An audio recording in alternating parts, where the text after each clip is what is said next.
Hey guys, welcome to the Sports Note for, can you believe it, December 1st, 2022. We're a couple of weeks into the college basketball season. We've actually seen the first big upset of the year just about this time last week when Iowa State knocked off then number one North Carolina. Let's actually call it what it is. The Tar Heels are a mess right now. Say what you want about the Tar Heels last year. Were they seeded too low as an 8 seed in the West region and getting all the way to the national championship game? Probably. They could have been maybe a 5 or a 6, but they were what their record was and got put on that 8 line. Had a 15-point lead at the half and then blew it to Kansas in the final. Started out 5-0 this year, but not a very convincing 5-0. It was a 13-point win at home against UNC Wilmington in their opener. They actually hung on to win by 6 against Gardner-Webb, and then won by 8 against Portland. Again, all smaller mid-major type teams, and then go out and lose to Iowa State in a game that honestly is a little bit more deceptive, because now we're starting to see, and what we're going to talk about here in a second, that North Carolina may not be as good as we think they are, but Iowa State is every bit as good as nobody was giving them credit for, because Iowa State now has already jumped into the top 25 and the Tar Heels have plummeted. Again, we're going to talk about that here in a second. But the Tar Heels then go out after that, lose in a 4-overtime classic to Alabama, 103-101, and then last night get beat in Bloomington on the road by the Indiana Hoosiers, 77-65, in another game that should have been a lot closer than what it was. The Tar Heels went from number one in the nation, and by the time the second slate of polls came out, dropped all the way to 18th in the AP poll, and that now only has them one spot ahead of their arch rival Duke, and then they actually they dropped to 15 in the they're one spot behind Duke in the AP poll. Then they drop 15 spots to 16 in the coaches poll, and they're one spot ahead of Duke. Again, a 17-point drop in 1 week and 14 in the other, and then we've seen Iowa State come up really kind of hot off the heels of that win, and then Purdue jumping as high as they were. Purdue jumped 19 spots to 4th in the AP poll, and then jumped 18 spots to 5th in the coaches poll, and they ended up getting first place votes in both polls. I think it was like 3 in one and 8 in the other. Purdue is every bit as good as we think they are. Iowa State, out of the gate, at least right now, is every bit as good as we think they are. The Tar Heels shot just 33.9% from the floor against Indiana last night. The Hoosiers took a 21-20 lead with about 7 minutes and 55 seconds, somewhere in there, in the first half, and never trailed again. This is something where, could it be hangover now that we're getting actual competition for a lot of these teams, as the non-conference portion of their schedule is wrapping up? At least I should say the non-conference games that they should be winning before they give more quality opponents before getting into conference play in mid-December, as always happens.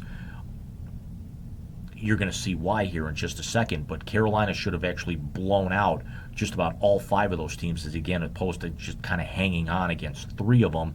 And then let's see what they could have done against these 3 teams. They get the Citadel, in the next couple of nights, and then they actually have to play in the ACC Big Ten Challenge, where they've got to play not only Ohio State but Michigan. Ohio State right now is currently in the top 25, and you can never count out Michigan, especially as December kind of rolls through. That's where Michigan normally picks up steam with any kind of team that they're going to contend with in the Big Ten. Whereas right now, the Tar Heels are a mess. They have not played a game in conference just yet, and that's going to change right after that.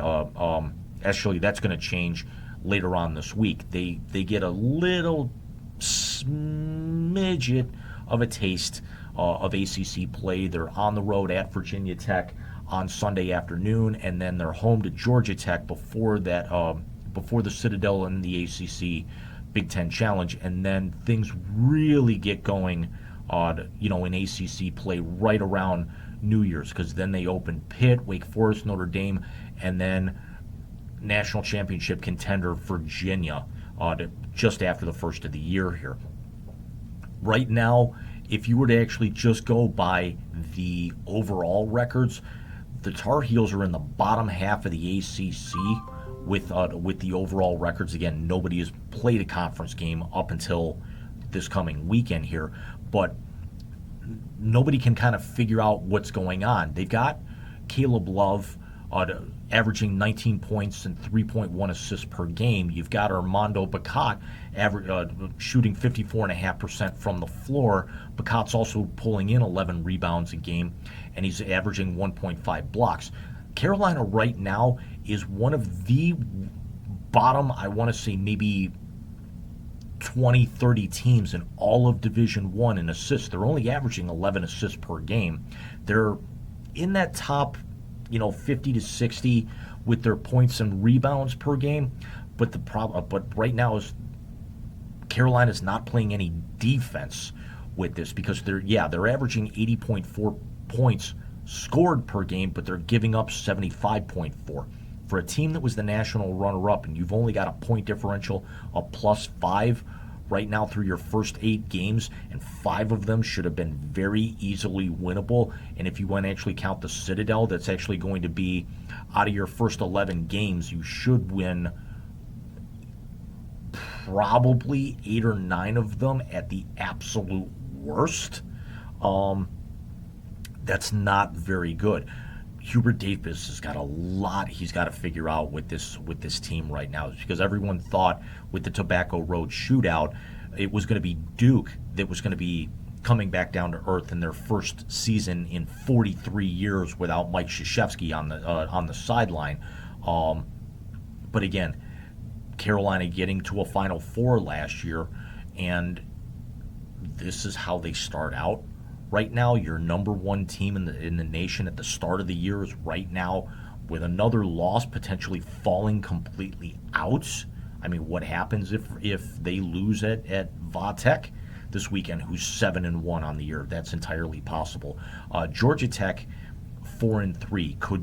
Could they give the Tar Heels a game coming up a week from Saturday on the 10th? I wouldn't be the least bit surprised if Virginia Tech took North Carolina on Sunday afternoon and knocked the Tar Heels completely out. It'd be a 4-game losing streak after a 5-game winning streak to open the year. They deserve not to be ranked. This is something that is shaping up where North Carolina's got one of those teams right now that they're not as good as everybody thought that they were, at least right now, because let's actually see what happens. Can they get things right in time for the meat of ACC play?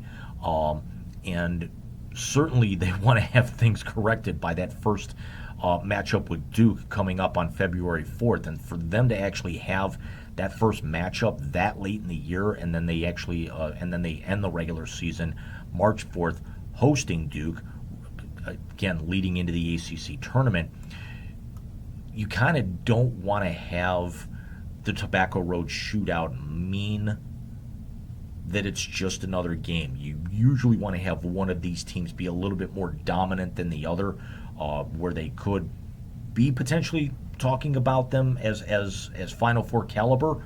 But the jury's still out right now on Duke, and we don't know what to think of North Carolina right now. Do they need to rebound, or is this a microcosm of really just how bad of a season this could end up being, as strong as the ACC is? With I'm seeing right now 6 or 7 teams already at 6-1 or 7-2 in the conference. Louisville, of all teams, is winless on the year.